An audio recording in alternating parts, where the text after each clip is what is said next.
Le damos la bienvenida a un amigo de esta casa. A un gran amigo también. Así es. Qué gusto poder entrevistarlo personalmente, doctor. A don Mauricio Alarcón Salvador. El Salvador lo llama. Vaya, de la Fundación Ciudadanía y Desarrollo. Aquí siempre le tiramos piropos a FCD. Yo siempre digo, cuando digo aquí, la sociedad civil desorganizada, no hay realmente think tanks, nadie investiga, termino corrigiéndome diciendo, bueno, hay excepciones y entre ellas menciono a FCD. Así que bienvenido, estimado Mauricio, a la mañana en RTP, con esta introducción. Querido César y Jorge, un buen día y pues agradecido y honrado por las palabras viniendo de ustedes. Creo que a pesar de que la situación en este momento de la sociedad civil no es la mejor, estamos con una pasividad enorme. Yo creo que entre la crisis de inseguridad, el miedo a represalias por opinar, aún habemos quienes seguimos al menos estudiando, analizando la situación del país y levantando la voz para dejar un registro histórico sobre la base, creo, de los principios y valores democráticos que idealmente deberíamos compartir todos nosotros. De acuerdo, estimado Mauricio. Jorge, la primera pregunta. Me gustaría empezar comentando un poco las preocupaciones que existen con la tan polémica ley de integridad pública. Tanto, bueno, que reforma varios cuerpos legales, creo que casi eran 20 aproximadamente los cuerpos legales que reforma. ¿Cuáles son las graves preocupaciones o los ámbitos que deberíamos estar más pendientes y tener siempre el ojo puesto en aquello? A ver, Jorge, partamos de un tema que me parece fundamental. No estamos para comprar leyes por su título. Y aunque se ha vendido este nombre muy simple de ley de integridad, al cual es imposible oponerse, creo que todos los ciudadanos estamos a favor de la integridad y de la transparencia, y habiendo no solo el contenido en su versión definitiva, sino la forma en la que fue propuesta, alterada, enmendada y finalmente aprobada, debe llamarnos poderosamente la atención. Estamos hablando de que esto se origina en un proyecto urgente en materia económica, que bajo los principios constitucionales debe cumplir con la unidad de materia. Y yo me pregunto, si estás abordando la integridad en el sistema de contratación pública, ¿hay unidad de materia si metes la emergencia judicial, si metes la imputabilidad de menores de edad, el endurecimiento de penas respecto de ellos, o si metes ya otras cuestiones que pues prácticamente ni vienen al caso, como las del sistema financiero nacional? Yo creo que hay que prestar atención desde el origen mismo de estas cosas para después poder profundizar en las otras preocupaciones que, como tú has mencionado, creo están formando parte del debate hoy en día. Ahora, hay muchas dudas sobre, digamos, el cambio real que se ha generado sobre nuestra normativa, ¿no? Ya empiezan a saltar actores que presentan demandas o recursos ante la Corte Constitucional. El último que he visto ha sido el de las cooperativas, que piden que no se los convierta prácticamente en bancos. Me imagino que veremos una movilización parecida en torno a las leyes que se aprobaron antes, de solidaridad e inteligencia. Quizá no, quizá les dé miedo a algunas personas presentar algún recurso ante la Corte, pero estos cambios para muchos, incluso para los partidarios de gobierno, son cambios abiertamente inconstitucionales. Son intentos de reformar la Constitución sin cambiar su propio texto, ¿ya? Saltándose así el proceso complicado de la reforma parcial y evitando la constituyente. Pero la duda es hasta dónde llega esto, ¿no? Valentina Centeno ha dicho que son leyes para la guerra interna, que podrán ser revisadas o cambiadas cuando la guerra interna se acabe, pero el temor podría ser que no, que hemos inaugurado una nueva práctica de reforma constitucional en el país y que, digamos, abierta la caja de Pandora, las cosas nunca más van a volver a la normalidad en el Ecuador. Y mira, César, mientras no haya personas que activen los canales constitucionales, las normas estarán en vigencia. Podemos decir que son inconstitucionales, podemos opinar respecto de por qué lo son, pero seguirán en vigencia. Así es que la única institución encargada de poder revisar la norma, ajustarla, no solo, ojo, al contenido constitucional, sino también al de los instrumentos internacionales que forman parte del bloque de constitucionalidad, es la Corte. Y mientras ella no reciba pedidos concretos de la ciudadanía, no podrá meterse a decir esto está bien o está mal, y esto puede seguir y esto hay que dar de baja.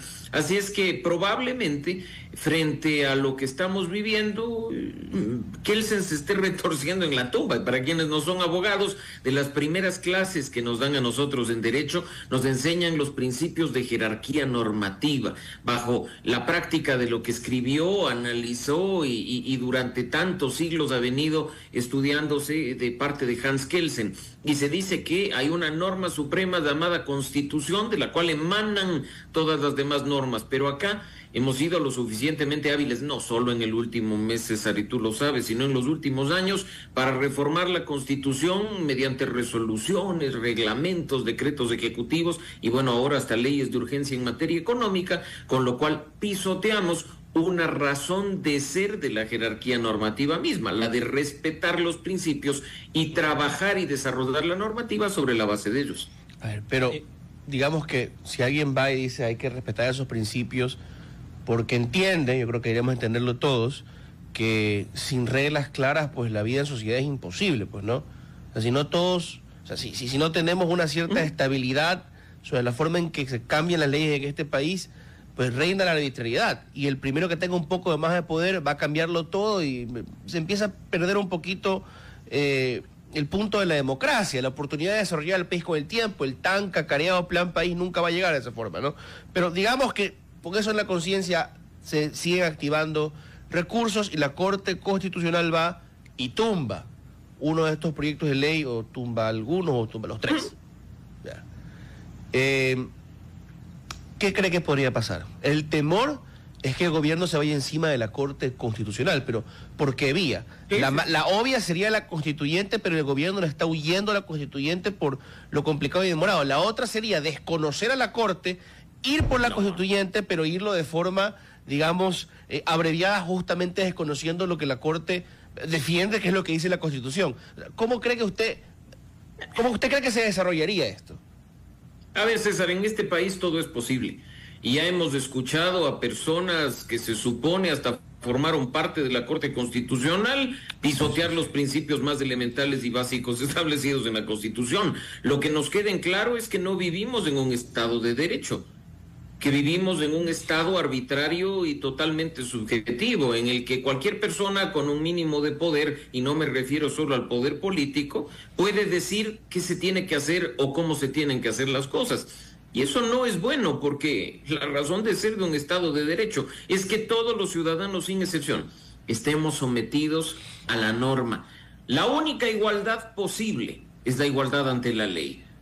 Que nos den a todos las mismas condiciones para vivir en paz, pero parece ser que cada vez que se destruye este Estado de Derecho y pasamos a depender de decisiones subjetivas, se siguen generando nuevas y mejores categorías de ciudadanos. A lo que tenemos que apuntar es a que mande la norma, no a que mande un asambleísta, no a que mande un presidente, ni a que mande un juez. La razón de ser de las instituciones va mucho más allá de la mera opinión pública. Así es que esperemos que haya un poco de cordura, bastante madurez política y sobre todo mucha sensatez de la ciudadanía para no aplaudir y avalar algo que tarde o temprano puede terminar yéndose en su contra. Estimado Mauricio, hay algo en lo que me gustaría profundizar, porque siento que se está haciendo recurrente y también me preocupa como ciudadano, que es este hecho de que se están implementando pequeños cambios de manera imprevista, a última hora, sin dar el procedimiento apropiado para hacerlo. Pongo solamente dos casos como ejemplo. Está el tema, justo en la ley de integridad pública, que también tuvimos la oportunidad de entrevistar a la señorita Castillo, que en medio de la aprobación o no de la ley, decidió incluir 2 artículos más a esa ley, y la presidenta de la comisión, Valentina Centeno, alzó la mano diciendo está bien, lo acojo, y automáticamente, sin pasar a la comisión ni nada, sino que se incluyó directamente ya en la votación del Pleno. Y luego, por otra parte, tenemos, y aquí quizás tú sepas más sobre este asunto que nosotros, pero el caso que se ha sonado sobre todo el fin de semana, con el tema de la eliminación de paridad de binomios presidenciales, que fueron las reformas aprobadas del Código de la Democracia, que efectivamente, en este caso, al menos lo que menciona Revolución Ciudadana, fue que el texto que ellos aprobaron no contenía esta reforma de la eliminación de paridad de binomios presidenciales, sino que eso fue algo que post aprobación se incluyó de manera mágica, no sé, pero se incluyó en el registro oficial una vez que, cuando ya se estuvo el texto. Entonces, ¿qué está pasando realmente con estas situaciones? ¿Por qué no se están siguiendo los procesos y por qué es preocupante no seguir esos procesos? Que el apuro que le da la mayoría a un grupo de gente le está llevando a cometer errores que en la ley de solidaridad fueron ortográficos y de sintaxis, que hoy en este proyecto son errores de fondo que afectan conquistas que, nos guste o no nos guste, algunos grupos de la sociedad han logrado en los últimos años. Mira que es tan simpático lo que se está haciendo, que en lugar de introducir en las reformas al Código de la Democracia, materia específica y especializada, el asunto de la ley seca, lo están incluyendo en la ley de áreas protegidas. La Asamblea está atolondrada y algunos parece que todavía ni siquiera llegan a la etapa del chuchaqui, del triunfo, de esa cuestión de tener 80 o 79 votos y poder aprobar lo que sea. Que pongan los pies sobre la tierra y quienes hoy tienen mayoría, que le demuestren al país que son mejores que esa mayoría que hizo cosas muy parecidas hace 12 años, en el 2013. Creo que hay una gran oportunidad de hacer bien las cosas, que no puede ni debe ser una oportunidad perdida, Jorge. El atolondre no es buen consejero al momento de legislar. Tampoco se trata de simplemente adjudicarse victorias con el hambre de poder ser candidato para las elecciones seccionales de 2027. Creo que los ciudadanos, por eso es que tarde o temprano pisoteamos la credibilidad y la confianza de la Asamblea y le ponemos en las encuestas y en los estudios de opinión con apenas un dígito. Es cuestión de tiempo. Lo cierto es que ojalá quienes dicen representarnos, hoy 151 legisladores, al menos antes de aplastar un botoncito y votar, como dicen los señores de la Revolución Ciudadana, se den el tiempo de leer lo que están votando para que después no sean víctimas de lo mismo que aprobaron. Esta se promociona como una nueva asamblea, Mauricio. Hablemos de los números de esta asamblea que recién empieza. Y ustedes sé que manejan bastante este tema, ¿no? ¿Cómo ha ido cambiando la productividad de la asamblea en estos últimos periodos y cómo se compara esta en sus primeros meses con los anteriores? Es más de lo mismo, César, y creo que la ciudadanía no necesita siquiera de las cifras del Observatorio Legislativo para darse cuenta que lo que estamos viendo en este periodo, por ejemplo, es exactamente igual a lo que vimos al inicio de ese periodo que se activó después de la mal llamada muerte cruzada.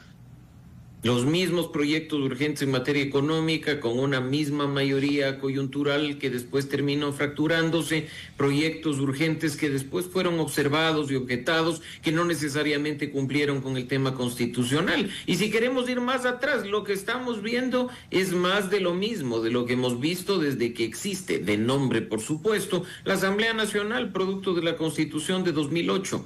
El que tú cambies de eslogan y hables de lo nuevo no quiere decir que necesariamente lo sea, pues muchos, escudados en lo nuevo, en lo joven o en lo innovador, terminan siendo simplemente fachadas de las prácticas más decadentes y antiguas que este país ha visto en política. Mauricio, me gustaría también tocar más allá de la forma, que ya lo hablamos en mi anterior pregunta, también hablar del fondo de las reformas del Código de la Democracia. ¿Cuáles son esas reformas y qué piensas sobre lo que se acaba de aprobar? Mira, Jorge, hay que ser muy claros. La ciudadanía en este momento está más enfocada en las leyes urgentes que en teoría van a ayudar a traer algo de calma y de paz al país, que cada vez muestra en sus cifras mayor violencia y mayor contundencia de los grupos de delincuencia organizada contra los ciudadanos.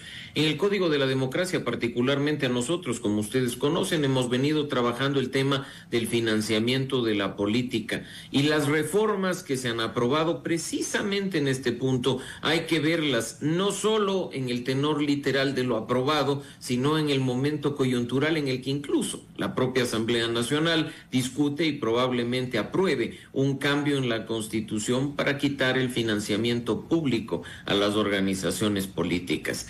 Si tú apruebas el eliminar el financiamiento público y en el Código de la Democracia prácticamente ahuyentas el financiamiento de la ciudadanía, ampliando las facultades del Consejo Nacional Electoral hasta prácticamente para intervenir tus cuentas sobre pretexto del financiamiento de la política, lo que vas a hacer es matar de inanición a la actividad política, no solo aquellas que no nos gustan o aquellas que están en este momento aprovechando de recursos públicos. Y mira que no se trata de cambiar ciertas disposiciones del Código de la Democracia en la materia, porque las que hay deberían ser suficientes. Lamentablemente, hasta hoy, por ejemplo, nosotros esperamos que tanto la campaña de segunda vuelta de la Revolución Ciudadana como de ADN rindan cuentas de los ingresos y gastos de la segunda vuelta que tuvo lugar este año. Esos informes, al menos hasta que nosotros revisamos hace muy pocos días, no estaban disponibles en el sistema de transparencia en el financiamiento de la política. ¿Se requiere cambiar la norma para que esto sea efectivo? No. Se requiere aplicar lo que ya está, hacer controles efectivos y sancionar de ser el caso. Ahora, si queremos en el minuto que nos queda hablar sobre lo positivo, en buena hora que al menos hayan corregido la proporcionalidad de ciertas sanciones para que no sean desmedidas y que lo que hagan en definitiva es intimidar el involucramiento de los ciudadanos en ciertas actividades políticas. Eso sin duda sí es positivo. Para concluir, estimado Mauricio, en este último minuto que nos queda del programa, ¿qué debemos esperar de la política en lo local, porque se vienen las seccionales en el año 27, con estos últimos cambios al Código de la Democracia? Mira, yo creo que hay que estar muy atentos primero al veto del Ejecutivo. No te olvides que estas reformas, César, aún no están en vigencia. Están esperando ser observadas o sancionadas positivamente por parte del presidente de la República. Obviamente también hay que esperar a ver qué pase con el Código de la Democracia hasta febrero de 2026, un año antes de las elecciones. Mira que incluso, como acabo de mencionar, en una ley que nada tiene que ver en la materia, nos están reformando, y eso creo que sí es positivo, la bendita ley seca. Quién sabe si no terminen también a gritos en el Pleno o a voz en cuello, reformando otras disposiciones en un siguiente proyecto urgente en materia económica. Así es que en este momento no se sabe exactamente cuáles serán las reglas de juego, con lo cual la ciudadanía debe estar muy atenta a lo que será, evidentemente, la previa de las elecciones seccionales de 2027. Así es, así es. Muchas gracias, estimado Mauricio, por habernos acompañado otra vez en la mañana en RTP. Esperamos encontrarnos nuevamente en poco tiempo.